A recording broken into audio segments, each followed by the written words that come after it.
Perfect. We're going to record you.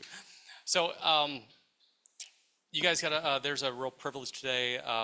You know, we are always fortunate enough to have someone share their story. I've had Gail has shared her story with our Teachers Institute before. We've had Suzanne Schneider share her story. We've had Harry Lowenstein share his story. And one story that we haven't had here at the Institute is the story of a rescuer family. And that is so unique and actually fitting for our exhibit that is being done next door in the room over in our special exhibit section, which is on the story of Margaret Ray, which you will all get a sneak preview tomorrow, maybe. I'm looking back to Suzanne, yes. That would be before you all either leave, unless you stay after. But Miss Claudine Kurtz is going to share her story with you today, which is very unique because they hid a young Jewish girl, and her family was awarded Righteous Among Nations, which is a recognition from Yad Vashem for being a non-Jewish person who actually risked their lives to save the lives of Jews during the Holocaust. And Claudine says that she does not need me to turn on the big speakers, that she says she can talk loud enough for everyone to hear. And so we'll make sure that everyone can hear properly, and I'll let Claudine begin to share her story. Bonjour tout le monde. Ça va très bien. I'm sorry if I speak English with an accent, but I have been in this country for over 65 years now. We've been married 65 years. So I've been here that long, and there I need a medal for it. Don't we? And I'm here to answer any question you have. And if I cry, don't be surprised, because I still can. I was crying when I heard the plane, because I still remember. Let me start it. Things were, my grandmother lived in Paris, and I lived in the Loire-et-Cher, in about 60 kilometers from Paris. And my father was in a resistance, and he knew that it was going to get very hot in Paris. And my grandmother called him and said, please come and get Anna Rapopport, please come and get her out of here, because they're coming. And the Valdiv, a week after, the Valdiv came, and the mother did not want to come with my father, and she was deported. Annette never saw her mother again. Annette was with us from 1942 to 45. July 9th, I think. Yeah. And they hadn't been rounding up women and children. Annette's father was already in hiding. But a week after Annette came down there, they started rounding up women and children. And that was the last that she ever had seen of her mother. The Mondoubleau Rapopport was already in hiding, and I know at one point he was involved with the Resistance, but I don't know when he started. My father? Yeah. No, Annette's father.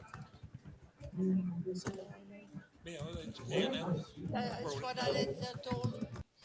Okay, and then so we had Annette. We can't hear you.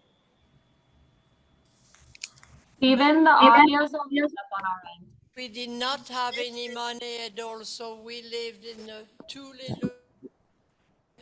a one-bedroom apartment, and no hot water, no water, and no bathroom. If you had to go to the bathroom, you had to go on the end of the garden, pretty far away to the bathroom. And it was a two-stool bathroom. And I remember Annette saying she loved to come to go to the bathroom with me, because we could talk at the same time. We did our business. And no toilet paper, you guys, okay? Newspaper, okay? I thought I would give you some detail that you might not know. So what I remember the most about those things is my father was in the resistance, and he knew when they were coming, he found out that they were going to come and search my house. So they told me, you don't, Annette is your sister, okay? Nothing else. Don't talk about her father or anything else. So as a little girl, my lips were sealed. And to this day, you tell me something and you say, don't repeat it. My lips are always sealed. It changed my life in a way. I might add that the Gestapo came 3 times, didn't they? I think so. But I remember the black boots and I remember the black gun. And to this day, I hate Lugers or the kind of gun they have. Yeah, that was the Luger of P-38. Okay, and to this day, I love a revolver. I love to shoot. I love to shoot. And my father taught me shooting at 6 years old. I was already shooting, not a handgun, but a carabine. Well, I was pretty good at it.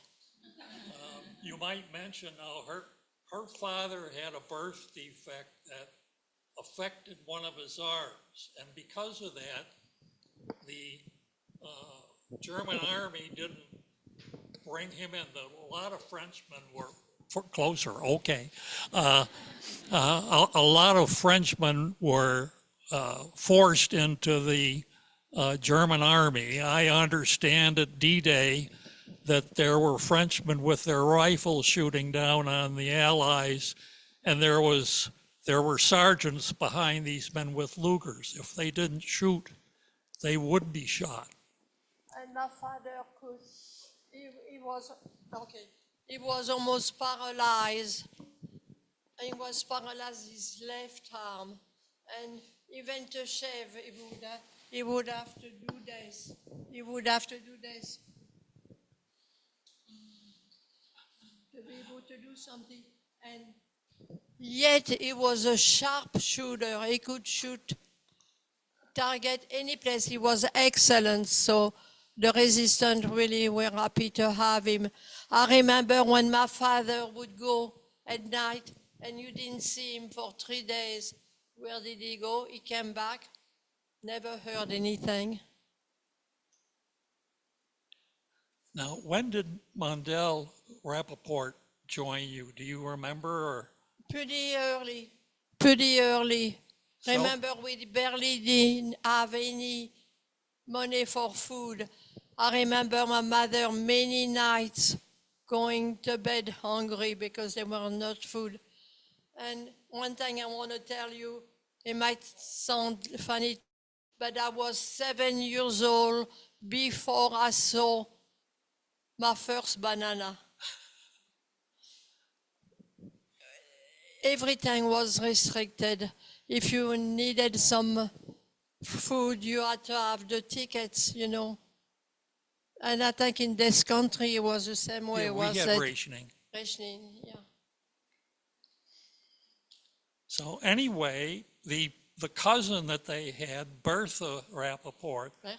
went to another family, and the father and daughter were there from, I guess, July of 1942 until the August of 1944, when He left before Anna.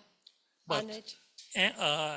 Anna was her given name, but in France she was called Annette, and that's what I always call her. But she stayed with the family until her father was back on his feet again, and she stayed with the family for 5 years. He remarried too, and she didn't get along with her mother-in-law. Her mother-in-law? Her stepmother. Stepmother. Yeah. Do you have any question? None?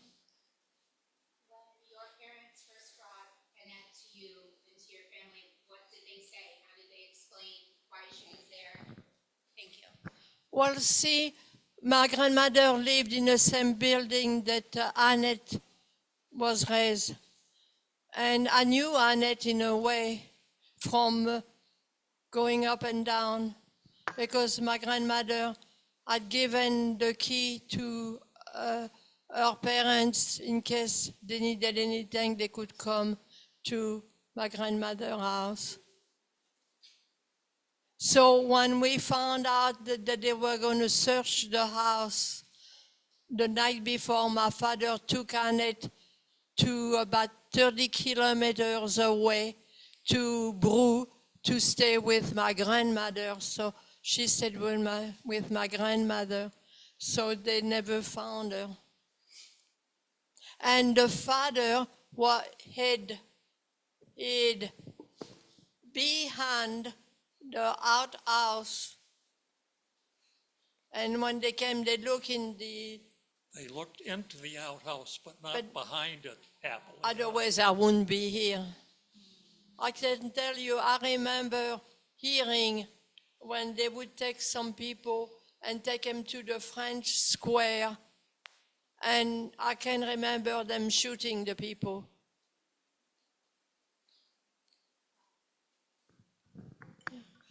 Anything else? If they'd been found out, I wouldn't be here. The Nazis weren't shy about killing children, as everybody in the family would go, as well as the Jewish people. Hold on just one second. You have a question? You were quite young when they I brought... was born in 1938. Yeah, so you were quite young when they brought Annette into your home. Oh, yes, Yeah. I was. Do you remember how it felt knowing that the Gestapo was coming and she was hiding, or were you not... It didn't register too much with me at the time. It's the experience that I had, you know, the people being afraid, hearing those planes coming and rushing into the cave to keep from, you know, remember things. How did you, real quick, how did you feel about Annette? How did you feel towards her? Well, she was my sister. I loved her. I loved Annette.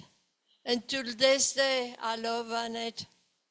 Annette's 2 years older than me. Unfortunately, she has dementia, but she had 2 children. Her son is a cardiologist, and I don't remember what her daughter... Attachée de presse. Okay. She's a writer.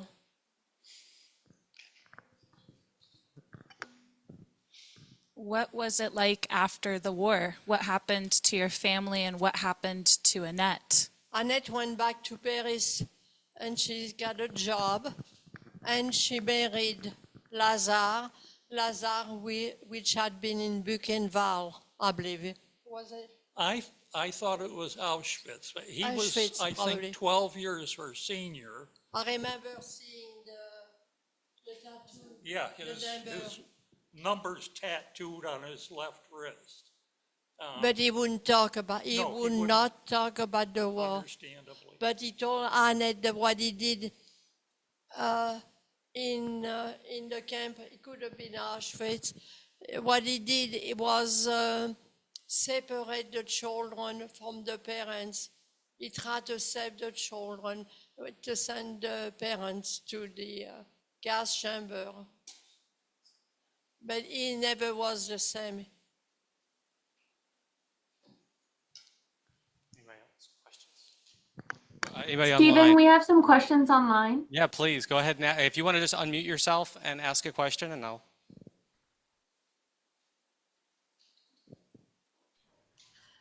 Or not? Yes, hi.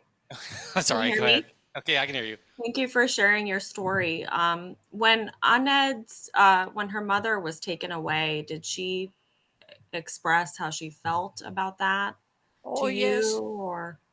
I remember Annette telling me that her mother sent my parents a letter saying that she wanted us to bring Annette to her.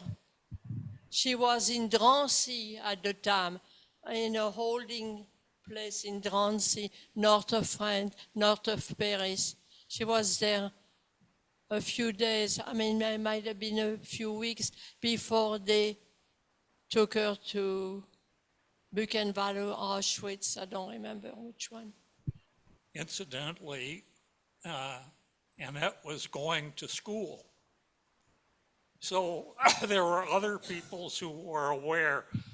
But if German functionaries were going to come to the school, say tomorrow, she'd come home with a note that Annette is not to go to school tomorrow. Any other questions online?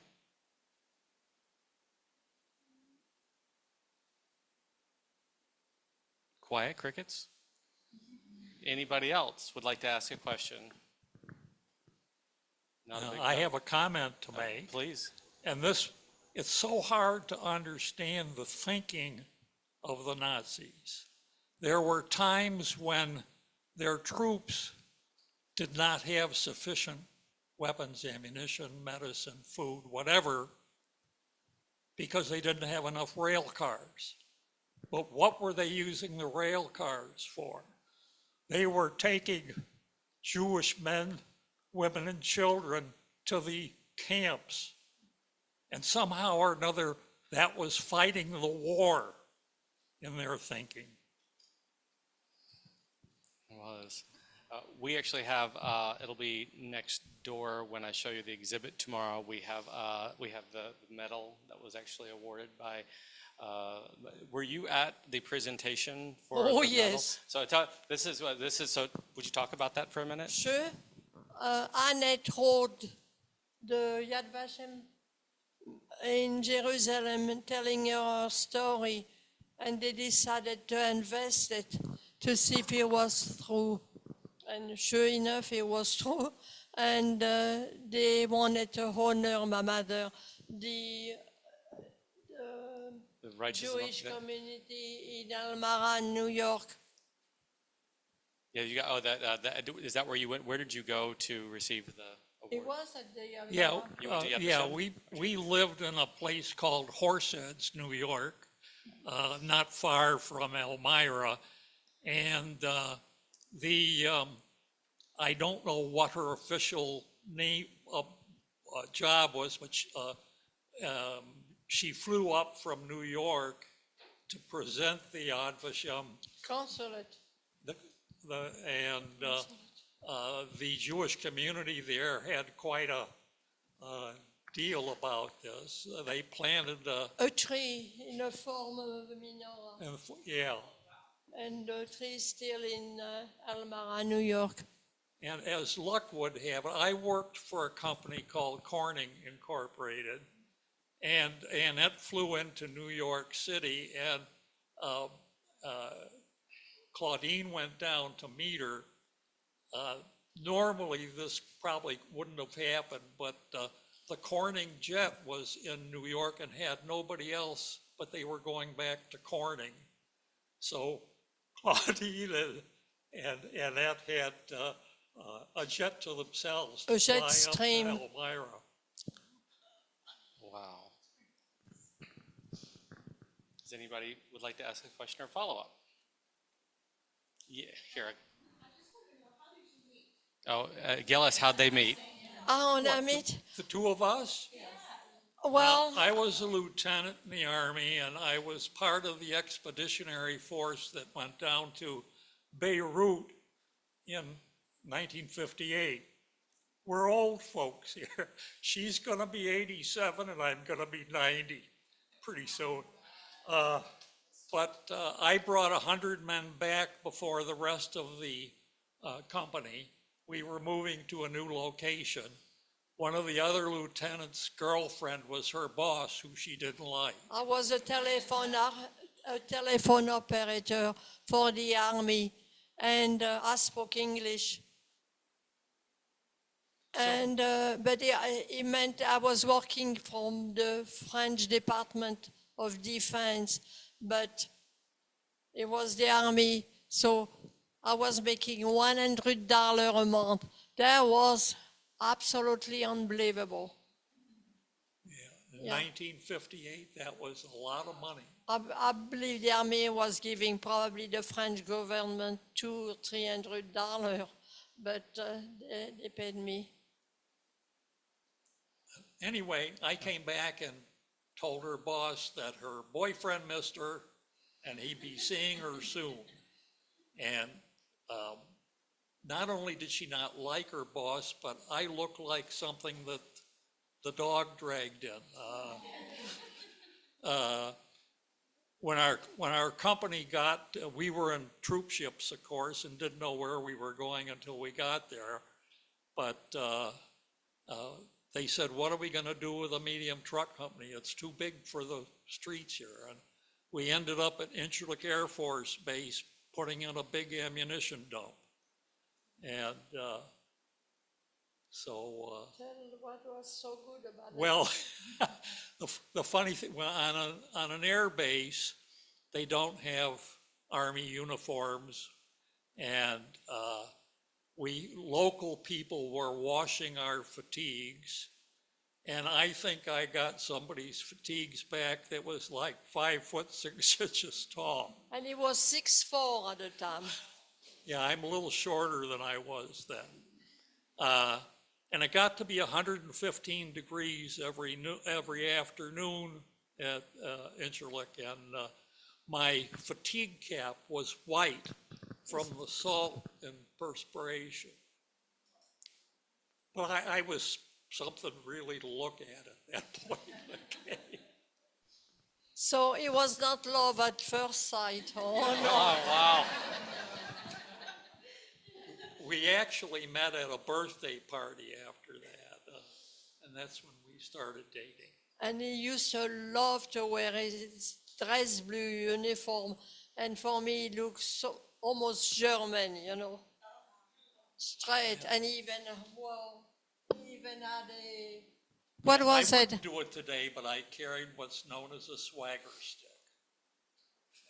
It's a stick maybe yay long with a Palmo. ball up at the top. I guess I thought it looked pretty snappy in those. I have Hey, you a had a question. question? Oh, Go ahead. I have this is Kristen. So we often see on social media and things like that where people that have not lived the experience draw comparisons to contemporary subjects that are going on within our country.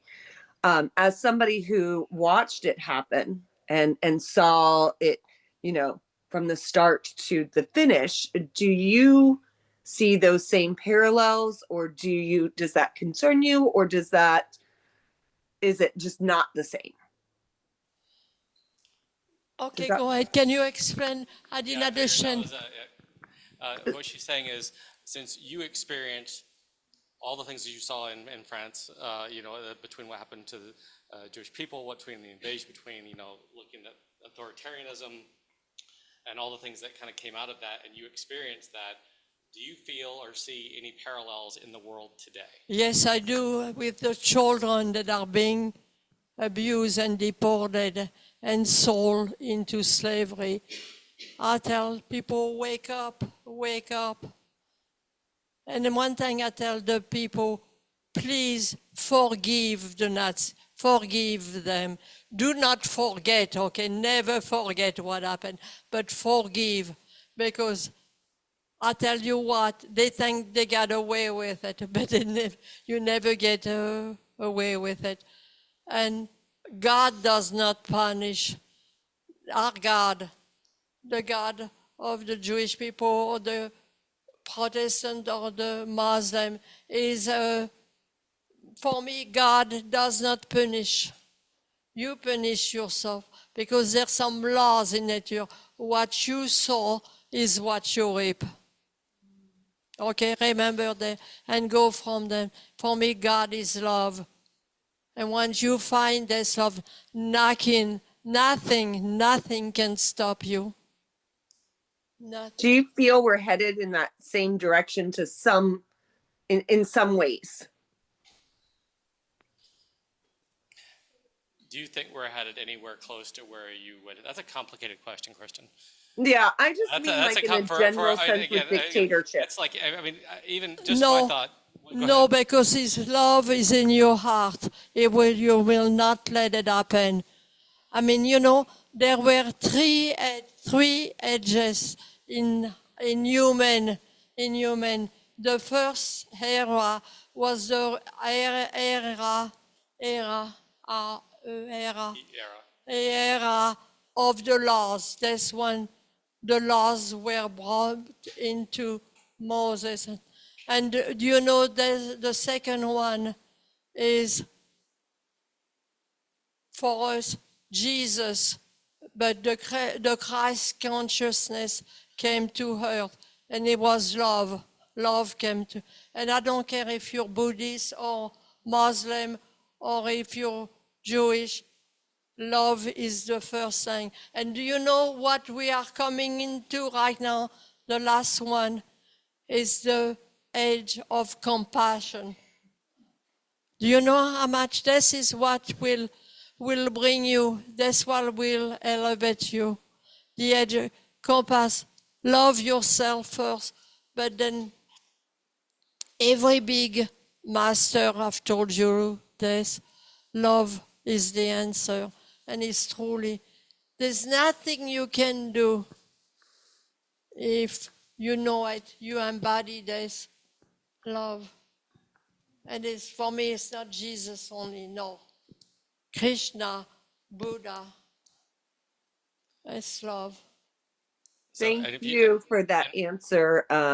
That's probably the best one I think I've ever heard. And you almost brought me to tears with that. And thank you. I think that's the message we all need is about love. Yeah. And Thank you you. know, everything I suffered as a little girl made me who I am today. So it was not in vain in a way, even if some night I wake up.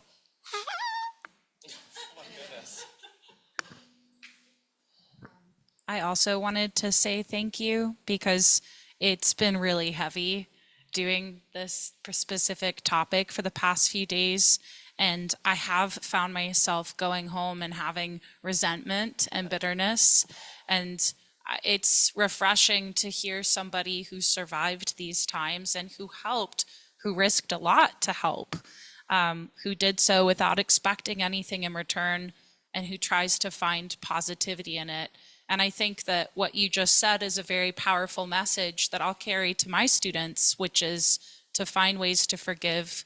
I think if you could find ways to understand and find ways to forgive but not forget, Not forget. that's very powerful. I've never considered that before. It's going to take a little bit for me to get there, but I think it's a really good motivation. So I wanted to say thank you for that And you thought. know what I do now if somebody is hurting me? I'm not in fear. I'm not in rage. What I do, I send them love. Compassion, you're right. Compassion. It's a good way to live. I wake up in the morning, the first thing I do, God, thank you for what I've got. I have gratitude. Remember, I have gratitude and compassion.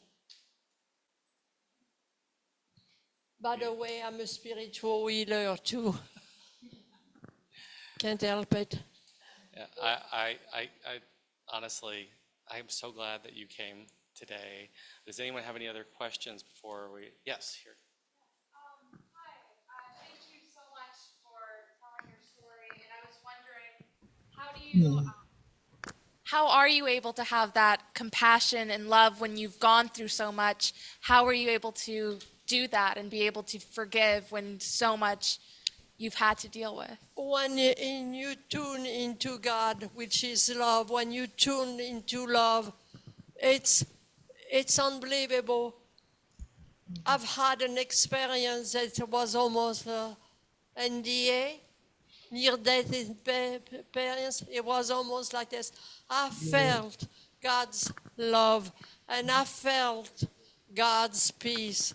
And this is something that I yearn to this day. I yearn to go back. And I was in a dental chair when this happened, and I'm afraid of the dentist. But it was the most beautiful experience I've ever had to feel God's love. And I wish it on everybody, if you can feel this love. So I want to take a minute. If anybody else has any other questions, yes. Beautiful love and compassion. Mute yourself online, please. As somebody who has lived through that experience and see some of the same Compassion. things happening, like you said, with the children that are being taken and separated from their families, what can we do to honor what your family has done? How can we help now like you helped then? Love yourself. If you can change that, you know, this is the way we're going to change the world, with love. That's the way we're going to change it. Yeah, I know Claudine has a very positive outlook for the future. Oh, yes. What We does are changing dimension, which is the dimension. We are changing vibration, and you're getting your vibration to a higher level. That's what I feel. Claudine, does Dick feel the same way? No, wait, slowly coming to it. She's going to tell me how he feels. Slowly. Now, just thinking about Annette, I mentioned this to you.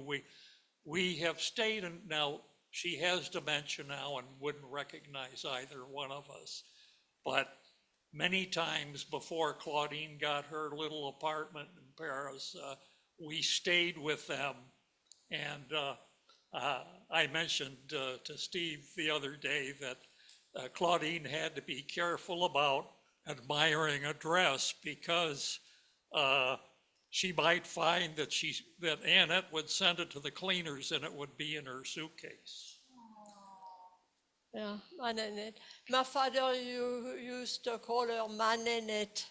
Mananette for Annette.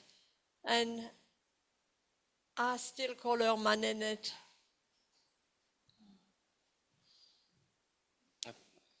You shared a beautiful story. Thank you so much for coming out today.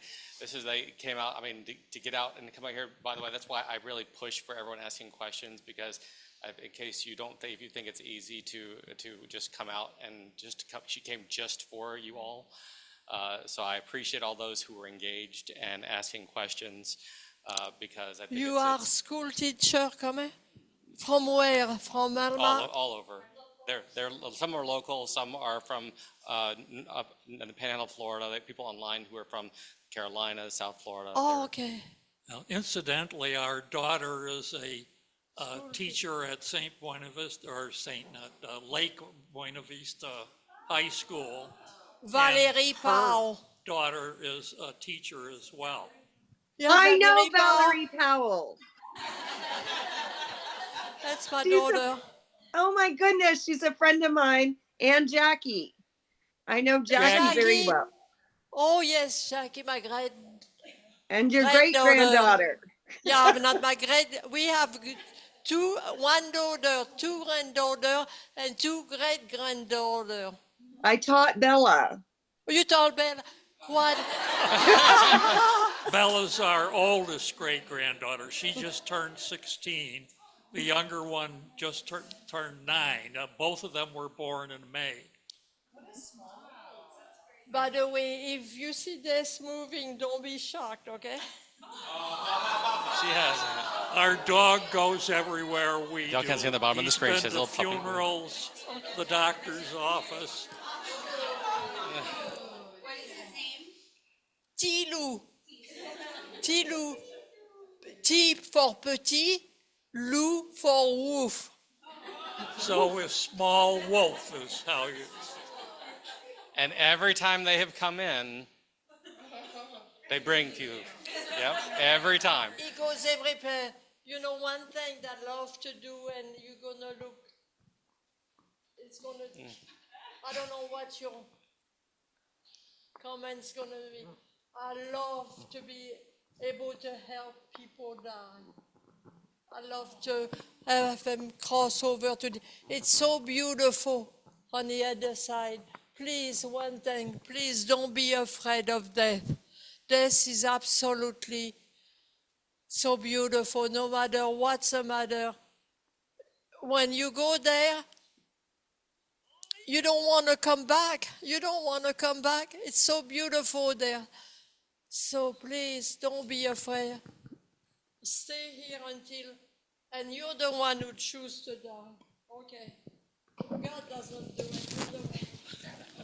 Oh, there we We have a question online. Okay, what's your question? I just had one quick question. First, I just wanted to say thank you, like everyone else, for sharing your story. And I also want to say thank you for sharing your just your truth about God's love and how we are supposed to treat others and how we are supposed to allow, his love to cover us, because that's something that I try to live by every day. But in these past couple of days, one thing that I've been thinking is, after such horror, after seeing so much and hearing so much and living through so much, at what point were you all, for both of you, were you ready to move forward to building a family and starting a life? Because I just think of, if it were me in these situations, or going through that time, how easy it could be to shut down and not want to live, let alone starting a family and things like that. So at what point were you all ready to move past, I guess, or not allow the horrors of your past um to follow you, I guess, into the next stages of your life? Nick, did you understand what she was asking? Did you understand what she meant? I didn't understand. She wants basically, at what point, after experiencing everything you experienced, and many people would shut down and not choose to have a family and to start over and to have a life. At what point did you decide to kind of put the past in the behind you and move and be able to look forward, be able to create a life? Well, I'm graduated from the two biggest healing school in the country. I went to healing school. Was that when you were with? I was 50. In my 50, I went to healing school. I went to You said Barbara. what age? 15 or 50? 50. Healing school. 15. 50. So, but when did you have your children? When did you start your family? 27 years old. 27. That's what she's saying. Is like, when did you decide to go to have a family and to move? Like, when did you kind of move forward and because a lot of people would get stuck in the past after having all the things happen to you. A lot of people shut down. And kind of talking about resiliency. Well, I think for one thing with Claudine that these were not pleasant memories for her, as you might expect, and she, I think, suppressed them. But I think as we progressed and became more mature, we don't want this to be forgotten. No, never forget it. Incidentally, my family got Life magazines, and after the war, there were a number of times that they had pictures of concentration camps, and in a way, they were so shocking, with people who were walking skeletons practically, that you almost wondered, with kids my age, 9, seeing things like that. Well, thank you all so much for coming in today. We're getting ready to break them for lunch. If you'd like to stay and be able to talk to anybody, we're going to go ahead and get ready for everyone for lunch. But if you could please give a warm thank you.